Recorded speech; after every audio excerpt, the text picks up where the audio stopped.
Hello everyone, कैसे हो आप सब। आई होप आप सब बहुत अच्छे होंगे और मैं भी ठीक ही हूँ। और कल मुझसे बहुत सारी मिस्टेक हो गई थी। कल की मेरी वीडियो में मेरा म्यूज़िक भी काफ़ी लाउड था और शायद मैं अगस्त को जुलाई बोल रही थी। तो कभी कभी ऐसा होता है मेरे साथ कि मैं चीज़ों को ना भूल जाती हूँ। मेरे माइंड में ना कुछ चलता रहता है और उस टाइम पे मैं कोई भी काम करती हूँ ना तो वो मुझसे मिस्टेक हो ही जाती है। काफ़ी सारे लोगों के साथ ऐसा होता होगा। तो कुछ टाइम से मेरे माइंड में भी कुछ ऐसी बातें चल रही हैं जिनको मैं चाहकर भी इग्नोर नहीं कर पा रही हूँ। और कभी कभी ऐसा होता है ना कि हम कुछ बातें सुन लेते हैं तो उनको मतलब देख के ना मन देखा नहीं कर पाते हैं। मतलब हम पता है क्या होता है कि हम है ना हमारी चाहे लाइफ में ना किसी भी चीज़ की कमी हो, हम उन कमियों को भी एक्सेप्ट करके अपनी लाइफ को खुशी खुशी जीना चाहते हैं। लेकिन कुछ लोग हमारी लाइफ में ऐसे होते हैं जिनको हमारी वो छोटी सी खुशी भी ना बहुत ज़्यादा बुरी लगती है, बहुत ज़्यादा बुरी लगती है। तो बहुत ज़्यादा बुरी लगती है। मेरे पास जो है, जैसा है, मैं उसमें खुश रहने की कोशिश करती हूँ। लेकिन कुछ लोग मेरी लाइफ में भी ऐसे हैं जिन्हें मेरी खुशी बर्दाश्त नहीं होती है। तो मैं उन लोगों से ये कहना चाहूँगी कि भगवान ने मेरी लाइफ में पहले ही क्या दुख कम दे रखे हैं जो आप मेरी प्रॉब्लम्स बढ़ाने के लिए आ जाते हो। और फिर दूसरी बात ये है कि काफ़ी सारे लोगों को मेरे बच्चों की बहुत ज़्यादा टेंशन होती है कि मैं वीडियोस बनाती हूँ तो मैं अपने बच्चों का ख्याल नहीं रख पाती हूँ। और क्या नाम है, मेरे बच्चे भूखे प्यासे फिरते रहते हैं। तो मैं उन लोगों से ये बोलना चाहूँगी कि मैं वीडियोस बनाती हूँ, मैं स्टिचिंग करती हूँ, मेरे बच्चे भूखे प्यासे रहते हैं या कुछ भी रहते हैं, उससे आपको क्यों फ़र्क पड़ता है। अगर आपको मेरे बच्चों की इतनी चिंता है तो मैं उनसे ये बोलना चाहूँगी, तो ऐसा करा करिए, आप मेरे बच्चों की केयर टेकर बन जाइए और उनका ख्याल आप रखिए। अगर आपको इतनी ही टेंशन है और ज़्यादा टेंशन है तो आप मेरे बच्चों के नाम पे थोड़े से पैसे करवा दीजिए, ठीक है ना। क्योंकि मुझे ऐसा लगता है एक माँ से ज़्यादा ना अपने बच्चों की टेंशन कोई नहीं कर सकता। मेरे हिसाब से तो यही है। और बाकी शायद मुझे ऐसा लगता है आपके बच्चे कुछ ज़्यादा सगे होंगे तो इसलिए आपको ज़्यादा टेंशन होगी। और एक कमेंट बॉक्स में कमेंट आया था तो उसमें इन्होंने लिखा हुआ था कि सारा दिन वीडियो बना के फालतू के काम करती हैं। तो कोई बात नहीं, मैं फालतू के काम करती हूँ, आप तो अपने घर में सारे अच्छे काम करती हैं ना। मैं फालतू के काम कर रही हूँ, मैं अपने बच्चों के लिए कोई भी काम करूँ, मुझे जैसा लगेगा कि मुझे मैं अपने बच्चों की जिस तरीके से अर्न कर सकती हूँ, जिस तरीके से मैं अपने बच्चों की हेल्प कर सकती हूँ, मैं वो सारे काम करूँगी, चाहे वो कोई भी काम हो, ठीक है। और जो लोग मेरे बारे में बोलते हैं मैं फालतू के काम करती हूँ या मैं यूट्यूब पे फालतू बकवास करती हूँ या कुछ भी करती हूँ, तो मैं उन लोगों से ये बोलना चाहूँगी, तो ऐसा करिए कि आप मेरे बच्चों का खर्चा उठा लीजिए। जो बच्चों के खर्चे में चीज़ें पैसे लगते हैं ना, वो खर्चा आप लोग मुझे दे दीजिए। आपको क्या है कि आप बैठे बैठे घर में बातें बना लेते हो, ठीक है। अगर आप लोग मेरे जितना काम करोगे ना तब आपको पता चल जाएगी। जो मेरे जितना काम करता होगा ना उनको पता होगा कि यूट्यूब पे आना और यूट्यूब पे फालतू की बकवास बनती नहीं होती है, इस पे भी हमें काम करना पड़ता है, तब जाके हमें थोड़ा बहुत कुछ मिलता है, ठीक है। और ये नहीं है कि अगर हम यूट्यूब पे वीडियोस बना रहे हैं उसके अलावा हम घर का काम नहीं कर रहे हैं और ऐसा लगता है कि मेरे बच्चे भूखे रहते हैं, प्यासे रहते हैं। तो मेरे बच्चे रहते हैं, आपको क्यों दिक्कत हो रही है। आपको दिक्कत नहीं होनी चाहिए, मेरे बच्चे प्यासे रहें, भूखे रहें, उस मैं हूँ उनकी टेंशन करने के लिए, अभी उनकी मम्मी हैगी, ठीक है। तो आपको टेंशन ना हो, आप सिर्फ अपने घर का ख्याल रखिए, मेरे घर का ख्याल रखने की ज़रूरत नहीं है, ठीक है।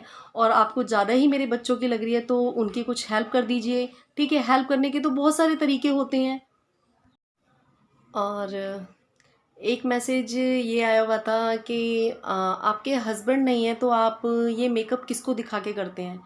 तो मुझे एक बात बताइए कि अगर हस्बैंड नहीं होते हैं तो क्या हम मेकअप नहीं कर सकते। लड़कियां शादी से पहले मेकअप करती हैं तब तो उन्हें नहीं रोका टोका जाता। अगर हस्बैंड चले जाए उसके बाद हम मेकअप कर लें, ठीक है, चलो ठीक है, हम एक सिंदूर नहीं लगा सकते और अगर हम और कोई मेकअप कर लें तो वह दिक्कत हो जाती है। मतलब लोगों की सोच क्या है मेरी समझ में ये नहीं आता है कि मतलब हस्बैंड के जाने के बाद हम मेकअप नहीं कर सकते, हस्बैंड के जाने के बाद हम जॉब नहीं कर सकते, हस्बैंड के जाने के बाद हम हंस नहीं सकते, हस्बैंड के जाने के बाद हम खा नहीं सकते। मतलब हस्बैंड अगर चला जाए तो हम मर जाएं, हम जीना छोड़ दें। मतलब क्या करें हम। आपका कहने का मतलब क्या है। मतलब मेरी समझ में ये नहीं आता है कि एक इंसान हो के आप एक इंसान के बारे में किस तरीके की बातें करते हो यार। मुझे ये समझ नहीं आता है कि आप किसी इंसान के दुख दर्द को समझ सकते हो या नहीं समझ सकते हो। है, अगर एक इंसान चला गया है, आपने कभी ये चीज़ सोची, अगर हम मतलब आपका क्या है, आपने तो अपने मुंह से बोल दिया, लेकिन हमारा इंसान क्या है, वो हमें पता है कि हम उसके लिए क्या फील कर रहे हैं, क्या नहीं फील कर रहे हैं, आपको पता है। अगर हम उस मैंने सिर्फ जिस इंसान के साथ 2 साल काटे हैं, 2 साल काटने के बाद मैंने उसके लिए अपनी पूरी लाइफ ऐसे ही निकाल दी, ठीक है, तो हम उस इंसान से प्यार नहीं करते होंगे? आपको क्या लगता है हम उस इंसान से प्यार नहीं करते? मतलब अगर हम मेकअप कर रहे हैं तो हम खुश हैं, ठीक है। तो आप जो भी चीज़ बोलते हैं ना, थोड़ा सा सोच समझ के बोलिए। अगर आप औरत हैं तो भी, और अगर आप आदमी हैं तो भी। वैसे तो जहाँ तक ऐसा होता है ना कि वो एक मेरे सब्सक्राइबर हैं, उन्होंने मुझे एक मैसेज किया था कि औरत ही औरत की दुश्मन होती है। आप फेक आईडियो से मुझे मैसेज करते हैं, सो प्लीज़ मुझे फेक आईडियो से मैसेज करके ना बोले। अगर आपको कोई बात बोलनी है तो मेरे से फेस टू फेस आके बात करें, मेरे पास हर बात का जवाब हैगा, हर बात का। अगर किसी का हस्बैंड ख़त्म हो जाए तो वो औरत ना खाना छोड़ दे, पहनना छोड़ दे, ठीक है। अगर वो बाहर जॉब करने जाए तो कैरेक्टर लेस है, घर में काम करे तो भी वो बकवास कर रही है। तो मुझे एक बात बताइए कि वो औरत करे क्या? एक कमरे में बंद होके घुट घुट के मतलब मर जाए, है ना। मतलब वो अपनी लाइफ को बिल्कुल भी जिए ही ना। आपका कहने का क्या मतलब है कि वो अपनी लाइफ बिल्कुल ख़त्म कर दे, ठीक है। मतलब मैं अगर खुश रहती हूँ तो मेरे को देख के मेरे बच्चे खुश होते हैं। पता है अभी आपको 2-3 दिन पहले, मतलब कुछ मैं टेंशन में हो गई थी, तो मेरे बच्चों ने, मैंने आपको पिछले व्लॉग में भी बताया था, मेरे बच्चों ने मुझसे ये बोला था कि मम्मी आप टेंशन मत लिया करो, जो जो बोलता है उसको बोलने दो। वो जो बाहर के लोग हैं ना, अगर आप अच्छा काम करोगी तो आपके लिए बोलेंगे बोलेंगे। मेरे बच्चों ने ये बात बोली है। लेकिन मैं आप लोगों से ये बोलना चाहती हूँ कि अगर आप लोग मेरे बारे में ये सब बातें बोलते हो तो मुझे एक बात बताइए, ठीक है, मैं बाहर भी जॉब नहीं करूँगी, मैं घर पर ये यूट्यूब का काम भी बंद कर दूँगी, ठीक है। तो ऐसा करते हैं कि आप मेरे को ना महीने के ना 10,000 रुपये दे दे करो, ठीक है, मैं सारे काम बंद कर दूंगी, ठीक है। जिसने भी ये बात कमेंट बॉक्स में लिखी थी, तो मैं ये सारे काम बंद कर देती हूँ, ठीक है। मेरी समझ में ये नहीं आता है कि आप लोगों को प्रॉब्लम क्या है। अगर एक औरत का आदमी चला जाए तो वो कुछ ना करे, वो जीना छोड़ दे, ठीक है। ना वो खाना खाए, ना पहने, ना ओढ़े, मतलब वो अपने बच्चों को किस तरीके से पालेगी? अगर बाहर जा रही है तो कैरेक्टर लेस है, घर में रह रही है, अगर उसके बच्चों को किसी चीज़ की ज़रूरत है तो आप उसकी ज़रूरतें पूरी करोगे? मतलब जितना आपका मुंह चलता है ना, उतने अपने हाथ चला ले करो किसी की हेल्प के लिए, ठीक है ना। अगर मैंने कुछ गलत बोला हो, अगर मेरे मुंह से कुछ गलत निकला हो तो मैं आप सबसे माफ़ी चाहती हूँ।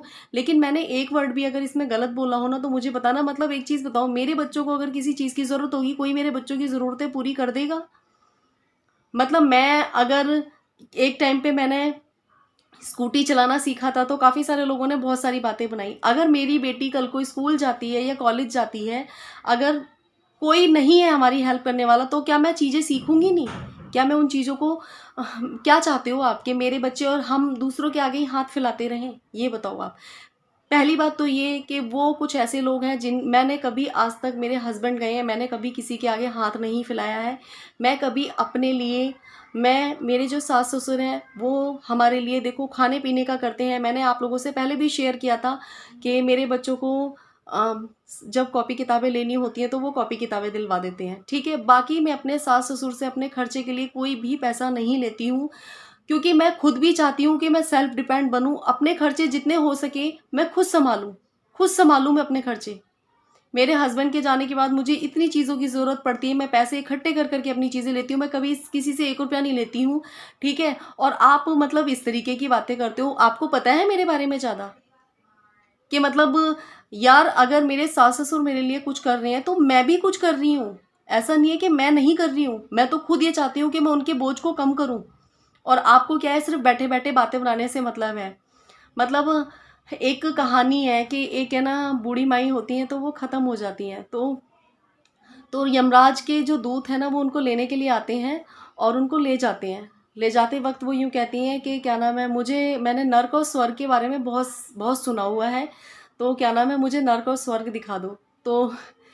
तो यमराज जी, वो यमराज के जो दूत होते हैं वो उन्हें नर्क और स्वर्ग दिखाने के लिए बोलते हैं। तो नर्क दिखाते हैं, तो नर्क में ना लोग है ना, मतलब बीमार होते हैं और क्या नाम है, भूख से मर रहे होते हैं। लेकिन ऐसा कुछ नहीं है, वहाँ पे भी ना एक है ना बहुत बड़ा बर्तन रखा होता है, तो वहाँ पे ना उसमें खीर बन रही होती है। तो खीर बन रही होती है तो उसमें ना बुढ़िया माई पूछते हैं कि तुम यहाँ पे ऐसे क्यों भूखे मर रहे हो, और इस बड़े बर्तन में क्या है? तो उन्होंने बोला कि इसमें खीर है, कि तो इसमें से लेके तुम खा लो, कि इसमें से हम खा नहीं सकते, ये बर्तन इतना ऊंचा है कि हम इसको कैसे लेके खाएं। तो वो बुढ़िया वहाँ से चली जाती है। फिर उसके बाद वो आगे स्वर्ग में जाती है। उतना ही बड़ा बर्तन उसको वहाँ स्वर्ग में भी मिलता है, और वहाँ के जो स्वर्ग के लोग होते हैं ना, वो स्वस्थ होते हैं, बहुत अच्छे से खुशी खुशी रह रहे होते हैं, है ना। और मतलब बुढ़िया पूछती है कि ऐसा ही बर्तन मैंने नर्क में भी देखा था, और ऐसा ही बर्तन यहाँ पे भी है।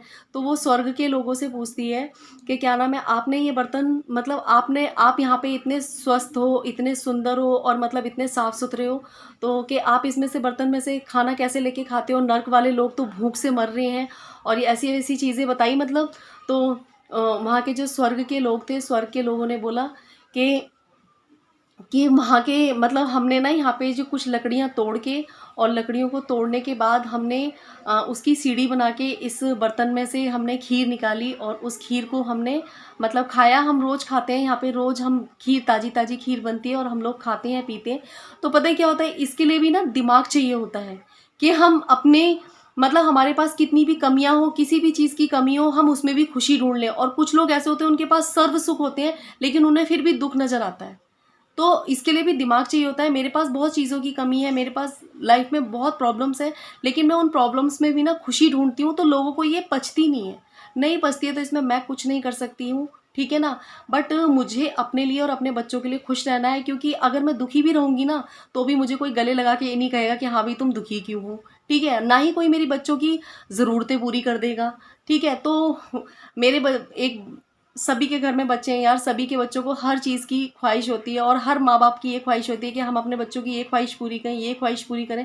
सबको ऐसा लगता है, तो मुझे भी ऐसा लगता है भाई, मुझे भी ऐसा लगता है कि मैं अपने बच्चों की ये ख्वाहिशें पूरी करूँ। उनके पापा नहीं हैं, चलो ठीक है, सास ससुर खाने पीने का कर देते हैं, लेकिन उसके बाद और भी तो बहुत सारी ख्वाहिशें होती हैं। बच्चे बड़े हो रहे होते हैं, और दूसरे बच्चों को कुछ खाते, बच्चों को पहनते देखते हैं, ओढ़ते देखते हैं, तो बच्चे चाहते हैं कि हमें भी ये चीज़ मिले, हमें भी ये चीज़ मिले।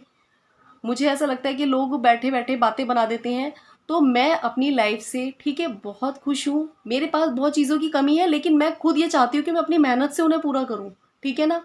मैं आपसे मांगने नहीं जा रही, तो प्लीज़ मेरे बारे में कोई भी बात मत बनाया करिए। और मेरे बच्चे भूखे रहें, प्यासे रहें, चाहे जो मर्जी रहें, उनके लिए मैं हूँ अभी। आप प्लीज़ मत टेंशन लिया करिए। और प्लीज़ मेरे कमेंट बॉक्स में बैड कमेंट करने की कोई ज़रूरत नहीं है। अगर अच्छे कमेंट कर सकते हैं तो करिए, नहीं कर सकते तो बिल्कुल मत करिए। और फेक आइडियो से करने की तो बिल्कुल भी ज़रूरत नहीं है। अगर आपको कोई बात करनी है तो अपनी डीपी लगा लीजिए, फिर बात करिए, ठीक है ना। और आप मेरे बारे में कुछ भी बोलते रहिए, मुझे कोई फ़र्क नहीं पड़ने वाला है, क्योंकि मुझे पता है अगर मैं दुखी भी रहूँगी ना, तो उससे सबसे ज़्यादा जो फ़र्क है मेरे बच्चों को पड़ेगा। मैं दुखी रहूँगी, मेरे बच्चे दुखी रहेंगे, ठीक है, आपको कोई फ़र्क नहीं पड़ेगा, क्योंकि मैं दुखी रहूँगी कि आपको सबसे ज़्यादा अच्छा लगेगा। मतलब भगवान ने मेरी लाइफ में पहले ही टेंशन कम दे रखी है, जो आप मेरी टेंशन बढ़ा रहे हो भाई, है। और ऐसा कुछ नहीं है, किसी किताब में नहीं लिखा है कि हस्बैंड के ख़त्म होने के बाद एक औरत अपनी लाइफ नहीं जी सकती, एक लाइफ नहीं जी सकती है। बहुत से घर ऐसे होते हैं जिन घरों में सास ससुर अपनी बहुओं को बेटियां बना के विदा भी करते हैं, लेकिन मैं अपने हस्बैंड के जाने के बाद भी अपने बहू बेटी सारे फ़र्ज़ निभा रही हूँ, ठीक है। तो मुझे तो बिल्कुल भी मत सिखाइए आप कि मुझे किस तरीके से रहना है और कैसे रहना है, ठीक है। तो बस, और मैंने अगर कुछ गलत बोला हो तो मैं आप लोगों से माफ़ी चाहती हूँ। लेकिन पता है क्या है, कभी कभी कुछ बातें ऐसी हमारी दिल को हर्ट कर जाती हैं लोगों की, जो सच में हम चाह कर भी इग्नोर नहीं कर पाते हैं। और सच में बहुत ज़्यादा कभी कभी इन चीज़ों को सुनती हूँ ना, तो मुझे बहुत ज़्यादा हर्ट होता है कि मतलब इंसान हमारा स्ट्रगल नहीं देखता कि हम स्ट्रगल कितना कर रहे हैं, ठीक है। हमारी प्रॉब्लम्स को नहीं समझता है, सिर्फ क्या होता है, उसे मुंह चलाने से मतलब होता है। चलो जी, हम इसको किस तरीके से दुखी कर सकते हैं, तो बस हमें दुखी करें। और मैं तो वैसे भी, मेरे पास जो है जैसा है, मैं उसमें बहुत ज़्यादा खुश हूँ, और मैं हमेशा खुश रहने की कोशिश करूँगी। और अपनी जैसी सिस्टर से मैं यही बोलना चाहूँगी कि आपको बहुत सारे लोग ऐसे मिलेंगे जो आपको डीमोटिवेट करेंगे, बट आपको स्ट्रॉन्ग बनना है और उन लोगों को ये सब करके दिखाना है। तो चलिए, मैं इस वीडियो का एंड यहीं करती हूँ। और चलिए,